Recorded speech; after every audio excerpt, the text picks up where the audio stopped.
Minn April s'issa kienu ftit iktar minn 470 il-persuni li applikaw ma' Identity Malta biex wara kunjomhom, jiġifieri dak tal-missier, jinkludu wkoll kunjom ġbubitlhom. Proċess li qabel seta' jsir biss bil-qorti u li kien ifisser spiża għal min xtaq jagħmel dan. Dwar dan tkellimna mal-assistent direttriċi ta' Reġistru Pubbliku Sonja Ekejsi. Kienet għamlet għal xi żmien tista' tapplikaħ il-kunjom ta' ġbubitlhom u wara tal-missier imma kien biss mezz ta' użu. Jiġifieri ma kienx applikata skont il-liġi.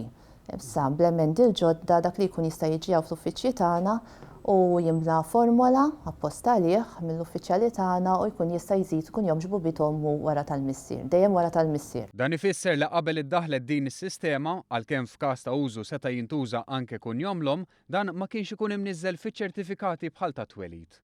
Xi ħaġa li issa saret possibbli billi timtela formola apposta li biha tkun aġġornata s-sistema ta' Reġistru Pubbliku.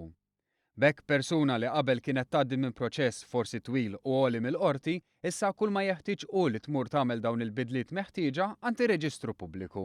Issa b'dawn l-emendi ġifieri kull ma jrid jiġi hawnhekk fi żmien ftit jiem biss din jista' jiġi hawnhekk joħroġ ċertifikat tal-Reġistru Pubbliku u jkollu kollox emendat.